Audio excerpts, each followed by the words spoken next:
Hell yes. Now I'm turning it on. Now I'm working my legs. Hell yes. Now I'm calling it out. I'm switching my plates. Please enjoy. Hell yes. Hey everybody, welcome to the latest edition of the Weekly Pulse. It's me, Dan, here at Forbidden Planet. So I'm going to show you real quick before we even start. Pan down. This is how much we're going to talk about today. Let's see how quick we can do it. So if you didn't know, today, hopefully being Wednesday, is the day that everything changes. Not really everything, it's just that they changed the DC logo to that peel thing that they got going on.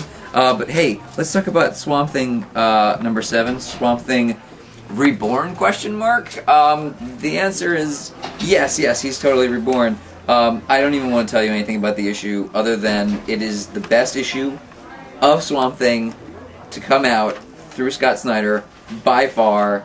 Blew me away, can't even believe. Just look at some of this. I love like weird panel-to-panel art. Like there's not even any panels, it's just madness, and yet it draws the eye exactly like it needs to, which I love. So yeah, and by the way, speaking of Swamp Thing, I bought this, Roots of the Swamp Thing, which is the original Bernie Wrightson and Len Wein run. I feel like I may have mentioned this before, but look, here's the deal. Opposite of like that weird atypical panel art, this is like much more standard, but it's really clean, and Len Wein does that like 70s style of writing where, you know, it's like, Swamp Thing might seem like a monster, but the true monster is man, plus like a lot of extra poetry and stuff, but it's great, and the cover art is great, and man, I never read Swamp Thing before until I read this Scott Snyder book, and then I was like, I'll go back to the beginning and read that, even though everyone's usually like, Alan Moore. No, I'm going to read the beginning. By the way, it's great. It's phenomenal. How much is this? $29.99. Honestly, if you like Swamp Thing, you never read the original first 13 issues, really good.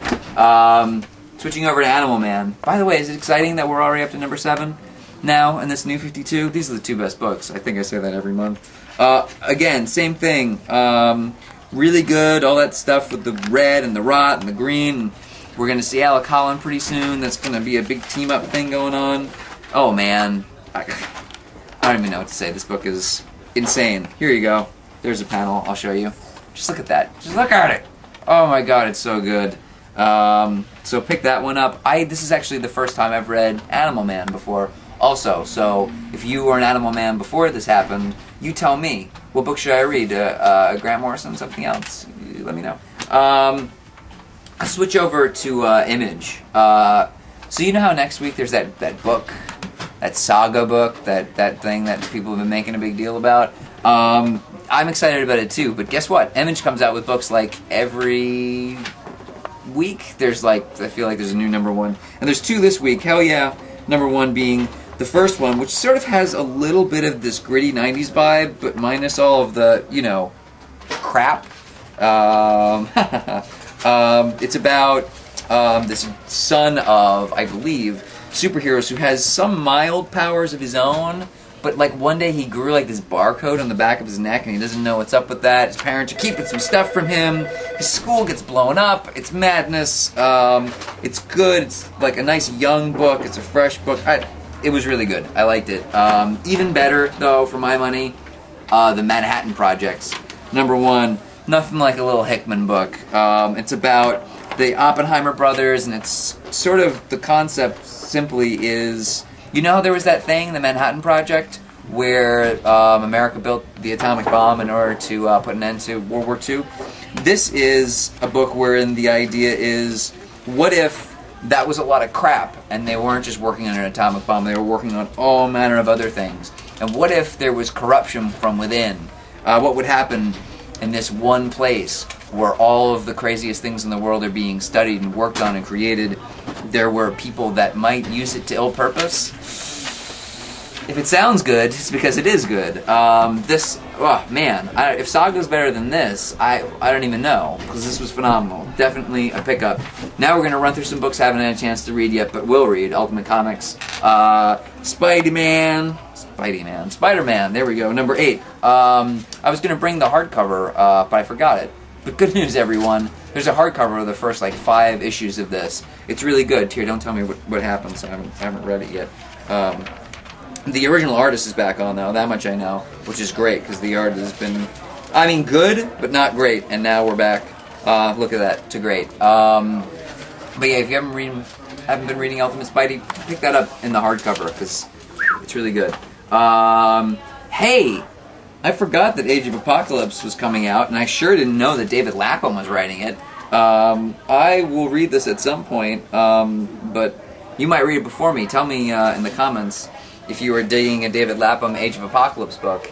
And while you're writing that, keep in mind that there is a huge omnibus collection of the original Age of Apocalypse. It's $125 usually, but hey, because you watch my show, when you come into Forbidden Planet, be like, hey, watch the Weekly Pulse, and then we'll give it to you for $100. It's $25 off.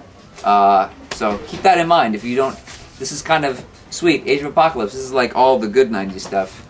All the tastiest X-Men shenanigans. Wow, look at this. I'm like out of space. This is going down here. Hi again. What else came out? Fairest. #1. Haven't had a chance to read this either. Feel like a lot of people were waiting for this. A lot of people like that Fables business. I like this matte paper here. I like the art. Haven't had a chance to read it yet, so I can't say. You tell me. Is this any good? Is this worth a read? I haven't been reading Fables for a while. Could I pick this one up? Like, if I hadn't been reading Fables, or am I going to be clueless? Let me know. Superbia. Haven't had a chance to read this Will. Why? It's written by Grace Randolph, who you probably know. She's kind of online doing a lot of business right now. She's doing Think About the Ink and Between the Pages for Bleeding Cool. And I'm pretty much of the mindset that anybody who takes the time to reach out to new people about books that they may not be reading and should be reading is deserving of at least picking up a #1. So check out Grace Randolph's show on Bleeding Cool. She does 2 a week. And definitely pick up this book of hers. By the way, Adventure Time #1, we sold out of this thing in like 5 seconds, even though people could only buy one at a time. And we got the second printing in. So if you didn't get it the first time, hey, we have it now. Speaking of things selling out, Fatale, #3. If you are watching this video and haven't gotten to your comic book store yet, I have bad news. It's probably already sold out. But you know, give a call anyway just to see. You know, Ed Brubaker, Sean Phillips, they're pretty great. But maybe, just maybe, you heard about this book and was like, I'm going to give that a shot. But I've never read any other stuff that they've done before because I live under a rock. If that's the case, hey, Criminal series. They're all good, and you could pick up any one in the series. They're all kind of self-contained stories. And if not that, then I would say Incognito, because, you know, if you're a supervillain in Witness Protection, but you just can't quite stay good, what happens? It's another great book. What else came out this week? A whole mess of trades. Complete Terminal City. I'm just going to flip through it real quick so you can see some nice artwork. This is like one of those books that a lot of people have been waiting for. I had like 10 people come in the last week being like, where's that book? Where's that book? It's out now. What else? The latest Boys. Never heard of The Boys before? Hey, guess what? It's Garth Ennis. You know that guy? He wrote a little book called Preacher. I don't know if you ever heard of it before. This is kind of like fun, like superheroes are not really nice and they have to have some oversight. Some other people keep an eye on them. It's a lot of fun, it's a little gritty. It's a Garth Ennis book, so if you like that one book that he did, Preacher, that like 5 billion people have read before, but you never read that, hey, there's that. Oh, by the way, Hellboy came out. I don't even know what I need to say about a Hellboy book. If you're reading Hellboy, you'll keep reading it. If you never read Hellboy before, you're a fool. Hey, we'll finish up with King City. So here's a book. This was like a Tokyo Pop thing, and then Image got a hold of it. I just want to show you the artwork in here. What I like about it is that even though it's got a little bit of a manga-y vibe to it, I feel like it's still got good anatomy, and I don't think will kind of alienate people who prefer Western-style comics, but it still has that manga style that, you know, maybe if you like manga, you'll jump on this one too. And by the way, it is 424 pages. How much? $19.99. That's ridiculous. So, yeah, this is going to sell out right away. Maybe you'll be one of the people that picks it up. I hope so. That's it. Good Lord, that was a lot of books. And now we've reached our conclusion. How do you feel about that DC logo, by the way? The peel? I like it, but you tell me. Remember, everything that we talked about and everything that came out this week, you can pick up at fpnyc.com. Remember to subscribe, favorite, comment, and I will see you out there on the internet or in the store. You should come in and talk to me, because I'm bored easily and I like talking. I don't know if you could tell. Alright, I'm done. Thank you, kids, for watching, and keep reading.